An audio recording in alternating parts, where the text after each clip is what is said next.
Hello, I'm ABX and welcome back to the video. So one of the features that people were excited about for the longest time when it came to Minecraft the console was the command block. This is perhaps the most requested feature of all time, I would say, but the thing about the command block is once you realize that, yeah, we have them in the game right now and, you know, it's exciting because you can do these great things, right? You realize that the command block is not as simple a block as it first seems. Like, it seems like it's just this amazing, does everything block, but the truth is it requires a lot of work to make these things happen, and even getting them in the first place is kind of tricky, but as soon as you realize, like, ah yeah, that's how you get the command block, and now I'll do stuff with it, you realize there's not just command blocks in the game, you know, the orange one we all know and love, there's also a green command block, there's a purple command block, there's a command block minecart, and then making all of them work gets complex because once you open them, it gives you this set of menus. So I figured in today's video I could explain all of that, help you understand the command block a bit better, and give you a full tutorial on it that hopefully helps you understand it a little bit more. So hopefully you do all enjoy this video. You can like it if you do like it because it helps out the channel a lot, and let us know you do like these sorts of tutorials on how a really complex block, perhaps the most complex new block we've had in Minecraft for a very long time, exactly how it does work and how you can use this to do some magic and stuff. So, I mean, it's close to magic, really. It's just really commands, because the way you get these things in the first place is already kind of tricky. The command block is not a block that you can get in survival at all. There is no crafting recipe for it, no matter what, you know, random clickbait videos you watch that tell you there is. There is no way to get these command blocks in survival, and there is no way to get them in creative either. Like, you can't just go through your creative menu, because they're not found in creative in the menu. You have to give them to yourself using commands. So that means you have to enable cheats, otherwise this will not work. So once you enable cheats, you have to give yourself the command block using this command right here. So it's /give, and then you can type a target, your gamer tag, or just @p, or whatever you want to do, you know, give your gamer tag, and then command_block. So as you're going to see right here, if you type that in, it'll give you the 4 types command blocks it does have available. There's the chain command block, there's the command block minecart, and there's the repeating command block. But for now, just give yourself a regular one because you can change it later, and, you know, just make your life a little bit easier. Give yourself the command block, and then it'll say gave command block ×1 to Toycat. So now you've got the command block, or I've got 12, I think. You can do your magic stuff you'd like to do with it by placing it down, and as you can see, now you've got the magical block placed in the game. Except the truth is, it doesn't do anything just by placing it down. Even if you power redstone, it's just not going to do anything, because you actually have to set this to do something, because you know those, you know, the thing you just did to get this block, that's called a command, and this block is a way to activate that command using redstone. So the reasons for doing this are kind of complex, but let's just kind of show that it does work by typing that exact same command one more time. So again, we'll just type /give.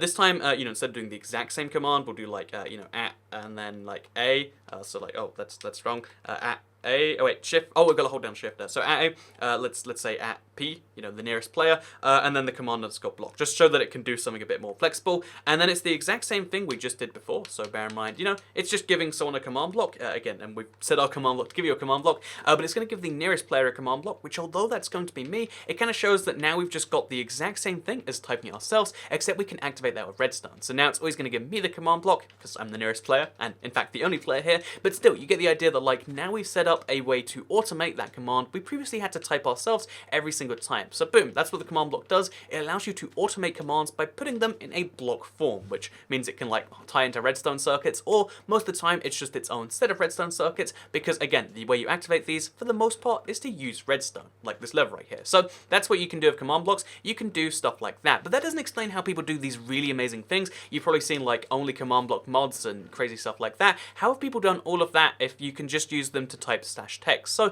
the thing is you can, this gets way more complex than just that, because you can, as you can see right here, you can set a bunch of modifiers. It gives you a little bit of a guide here, like, oh yeah, @s is whoever, you know, activates the command block, @p is the nearest player to the command block, @a is all the players, @e is all the entities, and then @r is a random player. So this is where you can use it to do something a tiny bit more exciting, I'd say. So we could do something like, instead of @p command block, why not give a random player something like, you know, a diamond sword, for instance. So this is exciting because you could use this in, you know, in a lot of games it's called Trouble in Terrorist Town, I think, but in the Minecraft community, it's called Murder Mystery. You could do something where the command block generates randomness for you, and, you know, give @r diamond_sword, and that means that whenever you activate this command block, some random player, it's going to be me because I'm the only one here, some random player in the game is going to get a diamond sword, for instance. So that's kind of exciting, because now one random person is going to get a diamond sword, and now you can kind of, like, only one person gets the sword, no one knows who got the diamond sword, you know, like, it was only given to a random player, but it means that now there's a diamond sword out there, and you can do your whole fun game around that, and yeah, boom. Now you've set randomness up using a block, and you can make it so it's pure random. It's not redstone random. It's not like,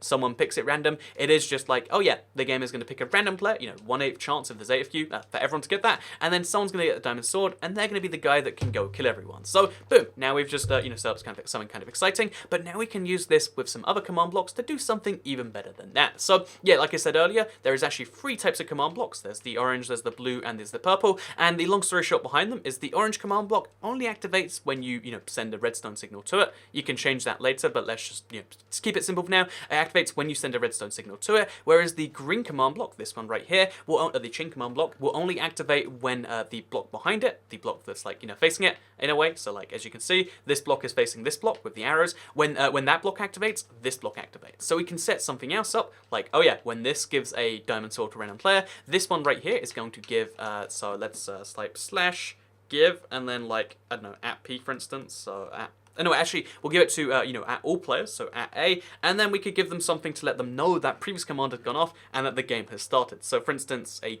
golden helmet. You have to use the official names, by the way, so make sure you're familiar with all of those before you try commands. I tried gold helmet, but it's actually called the golden helmet in the game code. So now what's going to happen is as soon as that previous block activates, as you're going to see, this second one will activate too. So someone random is going to get a diamond sword. Yeah, it's me, because I'm the only one here, but someone random is going to get a diamond sword, and then everyone's going to get a golden helmet too, which in my case means, oh, I'm the guy who can kill people, but I now know that the game has started because I have this golden helmet. And isn't that lovely? You can set up chains like that. You can do way more complex stuff as well, like get the game ready. So for instance, or not much more complex, but you can set up more commands. So like this one can be like, oh yeah, and then when that happens, because we want the game to start, in the day, we could do like time and then set, like 1000. That's an, just pure daytime. You could have that set up too. And then as well as that, you could set up something else that's like slash TP everyone to Toycat. So, you could do that if you want to, and you could have a big chain of these command blocks that just work on one signal. Again, you could do this at redstone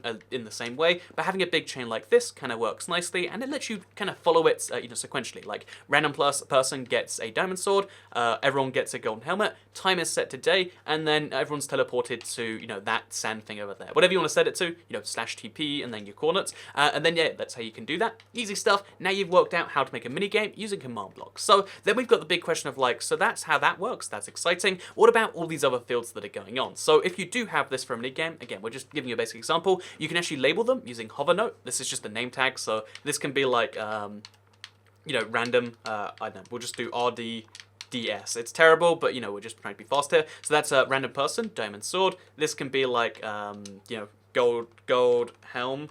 So like just so you know like what each one does by looking at them. So random person, diamond sword, golden helmet, and then this one changes the time. You can do that with hover notes. So if you have been curious as to what that thing means, because hover note isn't really too descriptive, but it just gives you a name tag on the command block. Then we've got block type. This is how you can change one on command to be from one to another. So you got, as you can see right here, the impulse one is orange, so it changes the color. The chain one is green, changes the color, and then we've got the repeat one, which is purple. So now let's talk about the purple one then, because I've explained how they go in order. The way these crazy things are done, by the way, these big mini games are just hundreds or sometimes thousands of command blocks working like this. So what about the purple one? So the purple one is called the repeat command block, and basically you probably don't want to really ever do this, but you can do some wacky stuff if you do decide to do this, because as soon as you turn these on, or sometimes don't even need to turn them on, just as soon as you place it with a command then, it's going to repeat that every single tick the game does. So when the game's running at full speed, this is 20 times a second, but usually you'll slow down the game, so it'll be slightly less. So you can set something to happen every single time the game ticks, which again 20 times a second on this version of Minecraft, which means if you want to give yourself a diamond and you make this, let me just show you what happens right here. If I turn this on, as you're going to see, I'm going to get a diamond at 20 times a second, and it's going to fill up my inventory. So have you ever wanted to give someone 20 diamonds a second, or like do something, like that just happens like this? You can do that, and you can kind of surprise people, because if you make that all players, you can fill everyone's inventory with diamonds, for instance. And although that's kind of fun, you can also do way more fun examples, in my opinion. Again, I'm going to be really careful with this, because I'll crash the game if I'm not, watching out for myself. But if we do something like this, for instance, again, repeat command block, and we do like slash, I don't know if it's summon or spawn on the pocket edition. We'll try like summon, and then we'll just do like a pig, for instance. So summon pig, simple as that. We set that up, and now every single second, because this is going to be unconditional. Actually, let's power that on right there. And there you can see, now we're spawning in 20 pigs a second, and which this is going to slow down the game real fast. Okay, I've got to be careful. Oh, okay, we've broken it. So as you can see right there, that's why you want to be kind of careful. I'm going to like, okay, so...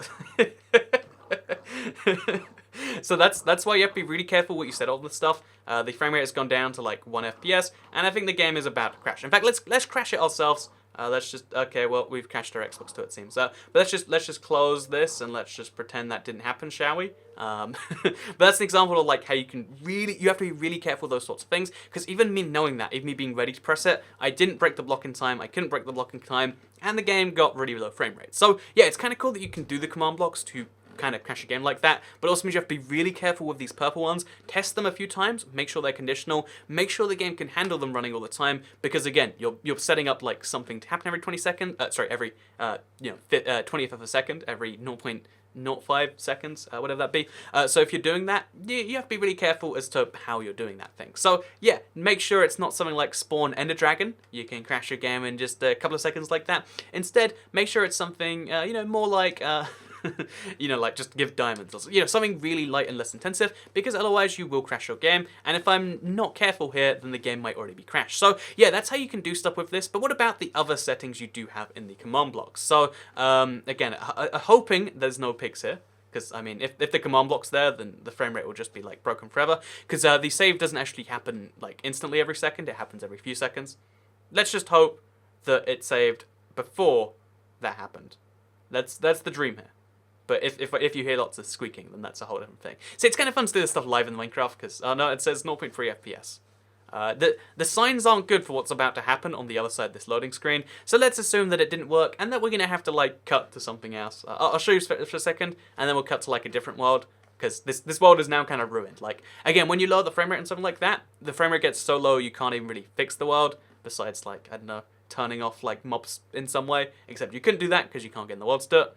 And the Enderman language is actually English in reverse. Fun fact. So yeah, we're gonna cut from this and we're gonna go to the new thing, because we can't even load up the world. That's how bad we broke things right there. So let's move on to another world. Okay, so I'm in a different world, which incidentally was the one I ruined by spawning all the end dragons. But we're away from those now. We've got a decent frame rate, and we can talk more about. Never mind. Okay, this time I think I'm for real back in the world, and I'm here to talk about the rest of the options the command block has, because you might be curious about all of those. Because we've got hover note sorted, we've got the command input sorted, we've got the block type. What about all these other things right here? So the redstone thing should be fairly simple. Like, always active means that you don't need redstone attached to it. So if you don't want to have like the whole thing going on, particularly when it comes to the repeat block, that's really important. Always active means you don't even have to connect it to something. It's just always going to be doing something. So if you want to have a block which is always keeping the time at like, there's a very few things I can see where you actually want that like that. But again, if you envision a block where something has to be always constantly be typed 20 times a second, then you can do that like that. So if you want at all times, never a stop in like slash. I'm only using the basic commands here to prove a point, but if you want that to never be a stop in like slash give a random player, because again, if it's a random player, then you got enough players, you can make that kind of fun, I guess. I don't know, something really small like a dirt underscore block, so that way everyone's always being restocked. Then you can make sure that every 20 seconds there's always going to be that happening. Again, whether you want that or not is really something I don't see happening. But if you want to do that, you can do that. So at all times, someone's going to be getting a random thing if you have the always active thing. Although I typed it wrong, because dirt block isn't the actual name for it. Again, you gotta know the names for all these blocks before you do these things. So that's how you can have that be non-conditional. If you want to have, that's how you can make it always active. And then conditional is a fairly simple option, and I think it came from before there was the green command block, because the green command block, as we all know, activates when the block, before it activates, and then it'll activate the one after it. But the conditional thing is, this always activates the one in front of it and stuff. But the conditional is a little bit different to how this works, because as long as the block facing behind it, because with this way, any block facing towards it, so for instance, this is a block facing towards it, right? When this activates, that activates. However, if you have conditional turned on, you can do that for a regular command block, and this means that one of the conditions of it turning on is the block behind it activating. So chain command blocks will activate from any of these sides, so any one of these will activate the chain command block. Oh, that wasn't correct, but any one of these will activate the chain command block if you do this just right, as it seems. So I don't know why this one's going slightly wrong, but the point being is like all of these will work if you point them into any direction. However, if you have conditional turned on, only the block behind it will work. So maybe that's something you want if you've got, for instance, like a chain going this way and a chain going that way. Instead of using chain command blocks, you could use conditional, because again, I don't know, there's very few situations, it's one of those like legacy things, but that's what conditional does, and that's the last option explained. Finally, we've got the previous output, which explains when you have errors, and it kind of just is there to explain things, and then we've also got the thing right here, where you can see you can type much longer stuff than just one line. So boom, if you didn't know you could do that, you can actually type multiple lines, you can type really complex commands just for a single block. If you want to do, you know, you don't want to have like 50 command blocks, you can do all of it in one, if it is just one continuous command, but if you want to have it like happen in phases, you can do it using like that, and now you know how command blocks work, you know how to use it to make game modes. Obviously, you need to know a lot of stuff about commands. I'm considering making a whole video about like what commands are on this version, because it's different to PC, and it's probably, you know, they're not things you necessarily know, and although the game kind of gives you a guide, if you type, you know, slash and then anything, it'll show you a bunch of them, but there's still so many things you can do, and there's a lot of these are kind of exciting. So let me know if you want to know about all the various things you can do with commands in the comments down below. If this video, you know, like is something that a lot of people do like, then I can do that. Again, it seems really weird to say that on YouTube, like, oh yeah, I'll do this if enough people, you know, watch this video, if it gets enough like views or likes, but the truth is like, you know, like if people don't like this sort of thing, then maybe I shouldn't do another one. But if enough people do, then I will make another video like this one. Hopefully you all enjoyed learning about command blocks. Like this if you did like it, because it helps out the channel, and lets know you do like, again, the command blocks. They're so exciting, and I want to do some crazy stuff with them at some point, and yeah, if you do as well, let me know. Share if you really liked it, and subscribe if you're new into it, because I make videos like this one every single day on my channel, and if you subscribe, you'll see them daily on your homepage. And yeah, not all of my videos involve hundreds of sheep, cows, or, as you're all going to see right now, Ender Dragons. So yeah, thank you very much for watching this video, and I guess I'll see you all next time. Have a nice day. Goodbye.